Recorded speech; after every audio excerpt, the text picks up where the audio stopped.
Γεια σας, καλωσορίσατε πίσω στο κανάλι μου, στην τρελοκουζίνα της Βασούλας. Τι μου κάνετε? Πριν σας δείξω τι διαφορετική, φανταστική, χιλιονόστιμη μυρωδάτη πίτα θα σας φτιάξω σήμερα, θέλω να κάνετε subscribe στο κανάλι μου γιατί με βοηθάτε να γίνομαι καλύτερη. Θέλω πολλά like στο Facebook, στη σελίδα μου η τρελοκουζίνα της Βασούλας και εκεί τα λέμε καθημερινά και πολύ αγαπησιάρικα. Και θέλω να με ακολουθήσετε στο Instagram και στο Twitter, να μου κάνετε follow. Θα σας φτιάξω κολοκυθόπιτα αλμυρί σε φόρμα του κέικ και θα πάθετε πλάκα. Πάμε να δούμε τα υλικά μας.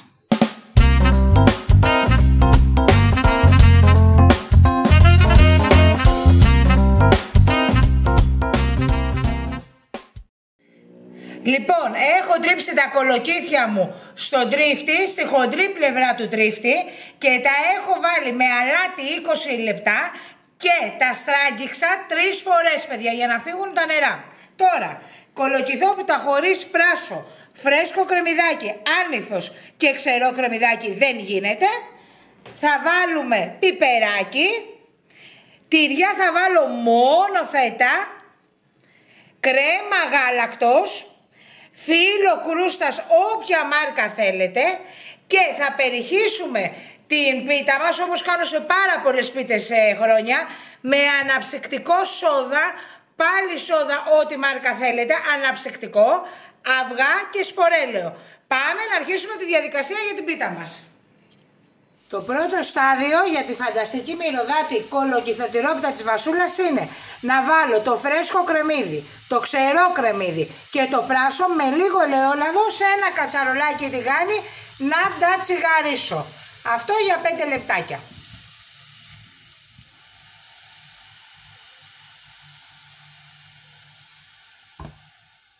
Η μυρωδιά, αστεράκια μου, είναι καταπληκτική. Τα βλέπετε.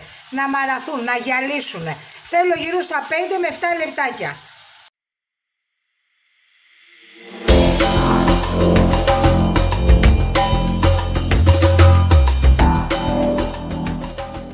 Πάμε να φτιάξουμε τη γέμισή μας.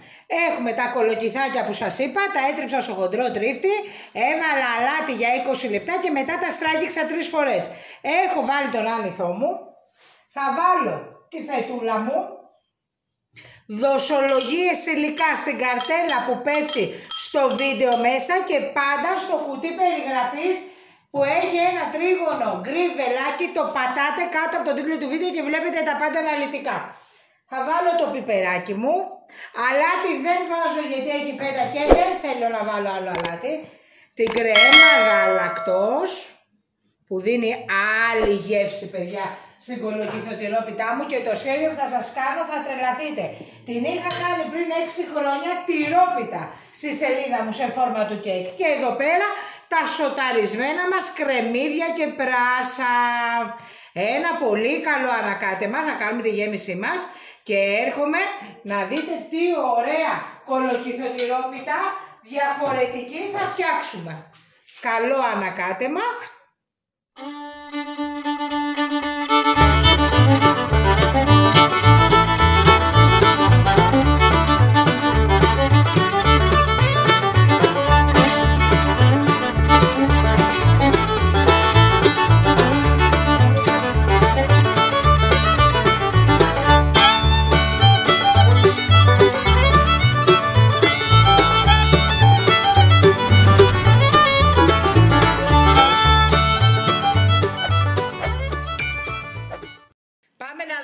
Διαδικασία.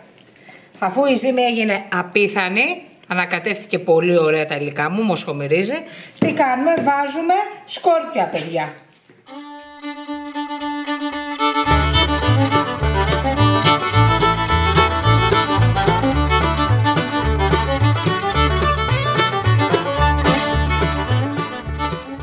Φέρνω τη φόρμα του κέικ, την έχω λαδώσει και βάζω μέσα το φύλλο μου.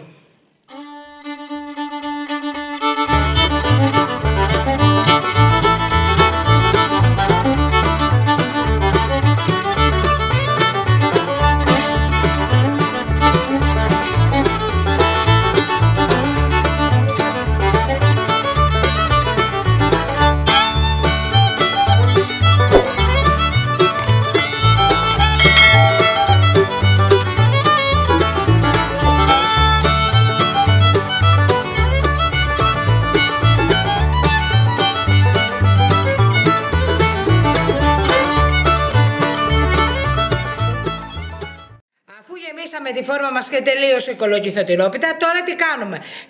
Έχουμε χτυπήσει τα αυγά με το σπορέλαιο μαζί. Περιχύνουμε όλη την πίτα να πάει παντού. Και τελευταία θα βάλω τη σόδα μου. Θα την αφήσουμε μισή ώρα να τραβήξει τα υγρά. Και μετά θα την ψήσουμε στους 180 στον αέρα για μία ώρα περίπου. Και τώρα βάζουμε τη σόδα μας. Η σόδα μπαίνει γιατί την κάνει αφράτη και τραγανή.